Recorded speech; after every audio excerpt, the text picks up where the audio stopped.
oil and gas ban is about to be overturned. Finally, the government is poised to pass the Crown Minerals Amendment Bill. Its third reading should be heard tomorrow. This will unwind the Ardern-era ban. It comes as global demand for oil and gas continues to increase year on year. OPEC estimates a 24% increase in the world's energy needs. This is between now and 2050. Oil demand will surpass 120 million barrels per day, they estimate, over that time period. Russel Norman's the Executive Director of Greenpeace joining us this morning. Russell, good morning.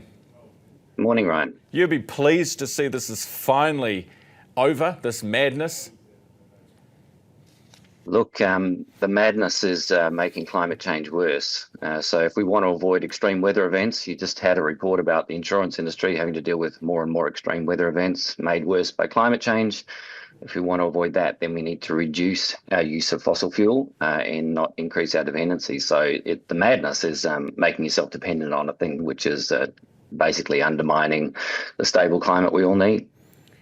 Would us getting it out of the ground reduce global emissions, or would other people just get it out of the ground? So if you look at the oil and gas that was being, extracted in New Zealand, a lot of it was feeding into the gas was feeding into the New Zealand energy system. The oil was going offshore. But there's a global move, of course, to decarbonise. New Zealand's not the only one that's moving away from exploring for new oil and gas.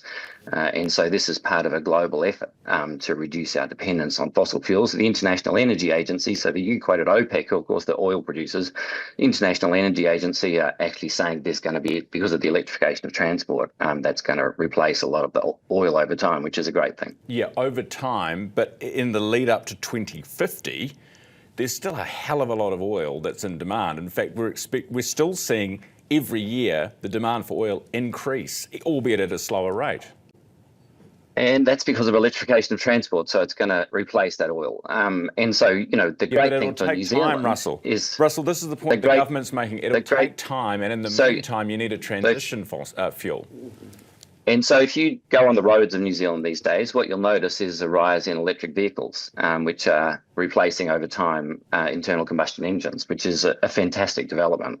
And the great thing for New Zealand is that instead of having to spend billions and billions of dollars importing transport energy in the form of petrol and diesel, we can generate our own transport energy, electric energy, and feed that into the transport system, which is great for our current account deficit, but is also great for the climate. Fair, but we don't have endless rainfall and wind and solar all happening at the right time and in the right mixture to plug the gaps, right? This is why we need a something else, and this is why the analysts have said we need gas. So let's actually look at that. So last year, the government claimed that the electricity shortage last winter was due to the ban on new exploration permits that was introduced in 2018. It takes on average 16 years between an exploration permit being issued and gas coming on shore in New Zealand. The shortest it's ever been done is in 10 years. So when the government said last year, 6 years after the ban was introduced, that, this great electricity crisis is due to the oil and gas exploration ban, they were lying. It's not true. Everyone knows it's not true. They were just trying to manipulate people, right? So anything that we're doing like now is not going to have an impact for at least a decade, probably more down the track. So if your concern is energy security, the last thing you're going to do is gamble that we might find more gas and then we might get it on shore in 15 years.